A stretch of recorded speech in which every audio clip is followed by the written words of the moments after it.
Como les decía, mi agradecimiento a la invitación y también terminando esta presentación, tengo 2 slides para hablar acerca de lo que es la acción de abogacía. ¿Está bien? Entonces, empezaremos con el aborto terapéutico, una cuestión ética. En primer lugar, quiero decir que no tengo ningún conflicto de interés en esta presentación. Es importante que todos conozcamos que el aborto no es un hecho nuevo, no es nada nuevo, existe de épocas primitivas, ¿no? Las diferencias se han dado en relación a las decisiones que tenían en relación a la gestación o el embarazo de las mujeres. En la época primitiva, por ejemplo, quien ejercía absolutos derechos sobre la gestación, producto de la gestación, era el jefe de familia y podía hacer lo que sea, venderlos, no venderlos, disponer como sea. Esto cambió con la evolución, con el desarrollo del hombre, hasta que llegaron los filósofos y empezaron a trabajar el tema del ser humano, componente no solo de materia, sino también de una parte espiritual. En la época de los griegos ya había manifestaciones como Platón, que decía que el aborto debería prescribirse en caso de incesto, y Aristóteles diciendo que puede ser una fórmula para limitar las dimensiones de la familia, pero en el concepto de que ellos tenían una visión aristotélica de lo que es la vida, es decir, formado el cuerpo y alma, pero que esta alma ingresaba tardíamente al cuerpo humano, por eso es que se podía hacer el aborto. Esto es algo que planteó Aristóteles, y en este tiempo el feto se consideraba que era parte de la madre y es que ella podía disponer. Esa visión de Aristóteles fue tomada por la iglesia, por el cristianismo, ¿no? Y fue San Agustín inicialmente y luego Santo Tomás de Aquino que tomaron la visión aristotélica, que se llama la concepción inemórfica, de que la animación era retardada, o sea, ingresaba el alma al cuerpo material, ingresaba en el desarrollo, pero tardíamente. Quizás Santo Tomás es el que define que el hombre inicialmente tiene un alma vegetal, luego animal, y luego un alma humana. Por eso es que se podía plantear la interrupción de una gestación al inicio, cuando no había el alma humana aún, ¿no es cierto? Y planteándose que la interrupción podía ser hasta 40 días si era varón y 60, 70 días si era mujer. Hay una diferencia. Bien interesante que en el siglo XIV, en el Concilio de Oxena, la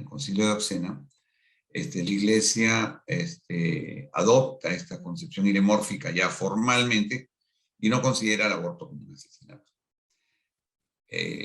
Siglos después, en el siglo XIX, 1869 para ser exactos, el Papa Pío IX proclamó, en base a visión que había tenido del espermatozoide, quizá por el microscopio, que se movían, que pensaban que eran unas personas, decide que en realidad el alma ya ingresaba, porque veía que había unas personitas ahí, unos espermatozoides probablemente.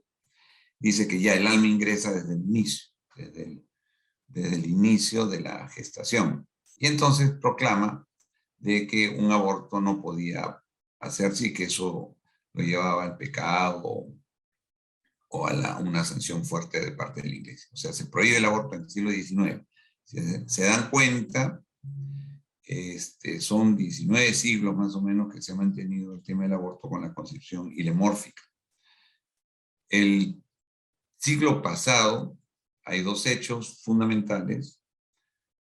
Uno de ellos es el tema de los derechos humanos, en el año 48, y el otro es el tema de la bioética, en el año 70. Eso ha hecho que ya tempranamente países como el Perú, Argentina, Rusia, tomando parte en lo que venía ocurriendo con las consecuencias del aborto, tengan que desde el Estado tomar parte en regularlo, y el Perú despenaliza en 1924 el tema del aborto en el caso de riesgo de vida o salud, y esto mismo ocurre en otros países, Y entonces el aborto empieza a ser legal, pero mirado desde el Estado, por un tema de derechos. Y el otro hecho es la bioética. La ética existe desde los filósofos, desde que existe el hombre, probablemente se ha tenido pensamientos filosóficos en relación a la vida, los valores, etc. Pero sistematizado como bioética y los principios lo hace Potter en 1970, que señala 4 principios importantes, a partir de los cuales uno empieza a poder aterrizar un poco estos conceptos a la modernidad que iba siendo ganada en lo que es la ciencia médica. El caso del genoma, el caso del aborto, el caso de la fertilización in vitro, son aspectos que la bioética analiza, discute y decide. En el año 2005, para que sepan también, tanto los derechos humanos como la bioética se juntan y sale una declaración universal proclamada por la UNESCO en 2005, que es firmada por todos los países, donde el tema de derechos y el tema de bioética se juntan y salen los principios en una declaración universal.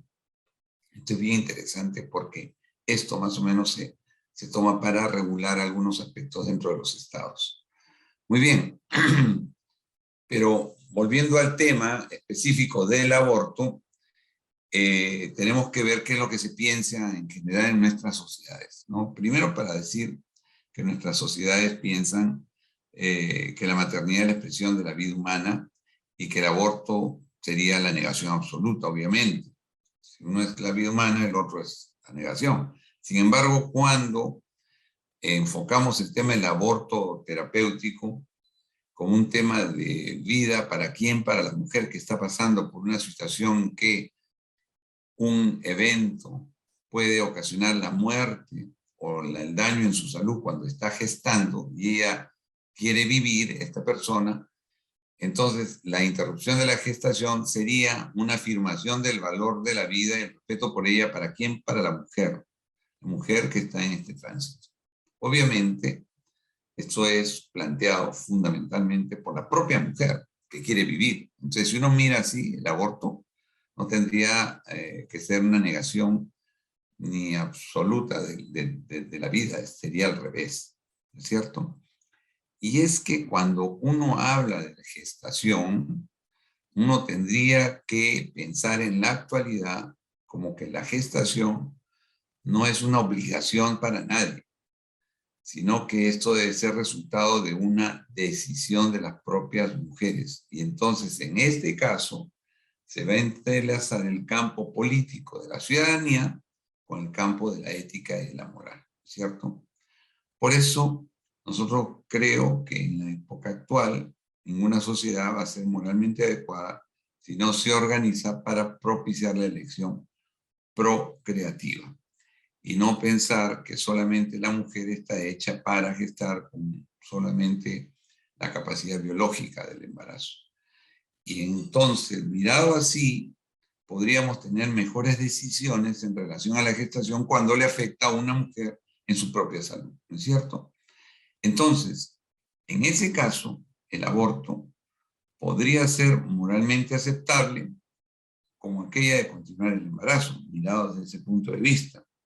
Y el tema de la iglesia, vamos a traer de nuevo un poco la iglesia, lo mira también así, porque ellos tienen en el derecho canónico el tema del aborto indirecto y plantea que cuando el embarazo con el ectópico pone en riesgo la vida de la mujer, el retirar ese huevo con vida de la trompa, previniendo la muerte materna por una hemorragia al romperse la trompa uterina, es un aborto indirecto y entonces moralmente aceptable totalmente, aunque físicamente uno puede discutir, pero moralmente aceptable porque estaría preservando la vida de la mujer frente al retiro de la trompa con una gestación, o sea, la interrupción de la gestación.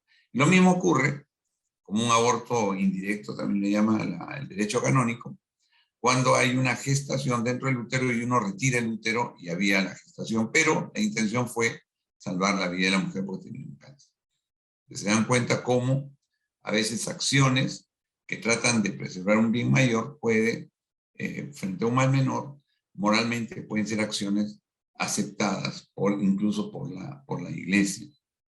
Entonces, cuando hablamos de ética y moral, muchas veces nosotros pensamos que son sinónimos. Sin embargo, tenemos que aclarar bien de que la ética no inventa los problemas morales, sino que reflexiona sobre ellos. Confundimos la costumbre con la ética. Por eso Fray Julián Cruz Alta dice, moral en una sociedad debe reconocer a las mujeres como agentes morales con pleno derecho, con capacidad de escoger éticamente con criterios socialmente justos. ¿Y por qué decimos moral en una sociedad? Porque la moral generalmente está entrelazada con aspectos cotidianos de la vida, con los valores que ocurren en la vida, las cosas que socialmente son aceptadas. Por lo tanto, inmoral tendría que ser que el Estado y grupos religiosos, iglesias, etcétera, médicos, abogados, lo que sea, decidan sobre las mujeres la posibilidad de que si ellas puedan hacer con su cuerpo tal u otra cosa en relación a su capacidad reproductiva. Por eso es muy importante hacer un análisis de las creencias y valores cuando se trata de aborto. Normalmente se habla de emociones, por lo que se debe separar principios, valores y creencias para hablar y deconstruir. Otro aspecto que es bien importante, considerar que no todo lo legal es ético, ni todo lo ético es legal. Y esto es una cosa muy sencilla de entender cuando uno plantea que, por ejemplo, la esclavitud era legal en un contexto de una sociedad que moralmente aceptaba la esclavitud, ¿no es cierto? Y todos tenían sus esclavos, dependiendo de la capacidad de compra de los hombres para que sean sus esclavos, pero eso era legal. Pero nunca jamás puede ser que atentar contra la libertad y la dignidad del hombre pueda ser algo ético, ¿no es cierto? Eso nunca lo será. Entonces se dan cuenta, era legal, pero no era ético. Igualmente en la actualidad existen muchas cosas que son legales, no son éticas, y a veces hay muchas cosas que son ilegales, pero son éticas cuando uno las analiza y las plantea dentro de una sociedad que tiene que resolver problemas de la vida diaria. Entonces, en el caso de la legislación del aborto terapéutico, hay una ruptura entre la lógica y la práctica política social en relación a lo conservador de la moral de nuestras sociedades, que confinan a las mujeres en el papel de madres y esposas, degradando la maternidad porque la entiende como destino biológico y no como elección ética y cuestión de derecho. ¿Y esto por qué? Porque en nuestras sociedades muchas veces han estado marcadas por lo que es la sexualidad relacionada fundamentalmente a lo que es la reproducción, en tanto, y es más, muchas veces se dice, una relación sexual puede ser lícita en tanto esté abierta a la vida, por ejemplo, dicen eso. O sea, que querría decir que una mujer que tiene relaciones sexuales después que ya no puede gestar, estaría pecando, desde el punto de vista religioso, ¿no es cierto? Pero no se considera a la maternidad, y se considera la maternidad como un destino final. En todas las mujeres que se alejen de estos patrones que la sociedad tiene como valores, entre comillas, son pues condenadas a ser calificadas de sucias, de malas prácticas, etcétera, ¿no? Y dentro de esto empieza a aparecer lo que significa el estigma de la mujer que aborta, porque aparta a la mujer de lo que la sociedad aparentemente establece. Entonces, por eso decía que las aparta de la cuestión social, que la maternidad es un destino biológico y no como una elección ética y cuestión de derecho, y estigmatizan a la mujer, y no solamente a la mujer, sino también el prestador de servicio que hace el aborto para salvar la vida de la mujer o su salud, que puede haber amenazada, también puede ser estigmatizado, muy estigmatizado. Es más, hay todo un tema del estigma, que no es tratamiento de esta charla, pero que configura el estigma no solamente dentro del ámbito del trabajo, sino en la sociedad, en la universidad, en sus casas, etcétera, etcétera. Entonces la persona que más bien tiene el valor de respetar los derechos de la mujer puede ser estigmatizado, incluso en su mismo centro de trabajo, cuando hay otros que deciden no atender los derechos de la mujer y plantean que el que lo hace, lo estigmatizan diciendo es un abortero, etcétera, etcétera, ¿no? Cuando de repente esa persona proceden lo mismo, con otras razones, ni siquiera porque está en riesgo la vida de la mujer o la salud, sino por otras razones, pero en el ámbito de lo privado, y lo hace sin que nadie sepa. Eso se llama, y es muy frecuente, la ambivalencia de los médicos, ¿no? Entonces, hay que cuidar del estigma también cuando hablamos de temas de ética, porque tiene que ver con valores que uno tiene permanentemente que ser analizados. El tema del aborto terapéutico dentro del marco ético moderno es aceptado por sociedades nacionales e internacionales a nivel, por muchas otras, no solamente médicas del ámbito de la ginecología obstetricia, sino también de la medicina interna. Incluso la FIGO y la FLASO, que son entidades internacionales de ginecólogos, plantean que no solamente el aborto tendría que darse como una respuesta al aborto terapéutico, sino en los casos que hubieran malformaciones incompatibles con la vida y en los casos de violación. Eso también se plantea porque estos estarían afectando gravemente no solamente los derechos de las mujeres, el no hacerlo, sino también a la mujer misma cuando afecta su salud y la salud dentro de ella, no solo la física, sino la mental también. El Colegio Médico respeta la ley, respetuoso la ley, pero no solamente por eso, sino que considera que el aborto terapéutico debe plantearse por una declaración de principios, no de respuesta frente a la solicitud de una mujer, y por respeto a los derechos que tiene la mujer como paciente en este caso. Pero además, el Colegio Médico ha planteado ya varias veces que se debería despenalizar en los casos de malformaciones incompatibles con la vida y en los casos de violación. Es más, yo he sido mismo ponente del Colegio Médico en el 2009, Congreso de la República, para que se logre despenalizar estos dos elementos, cosa que se dio en el previo al Pleno, pero nunca se puso en el Pleno a pesar de que se había aprobado los cambios. Pero es así, no solamente en esto entra la política, sino también el tema de la religión. Y volviendo al tema de los principios de la bioética, estos 4 principios grandes, sobre los cuales se mueven muchos otros, como la solidaridad, etcétera, es la autonomía, la beneficencia, la no maleficencia y la justicia, que nos sirven para hacer un análisis de los aspectos cotidianos, hacer un análisis ético de lo que ocurre permanentemente. Y entonces, en la autonomía, que tiene que ver con respetar la autonomía de una mujer frente a una decisión que ha tomado de aborto terapéutico, pero es respetar esa autonomía, y esa autonomía la mujer la va a ejercer en tanto ella esté informada adecuadamente de qué ocurre con la gestación y su salud.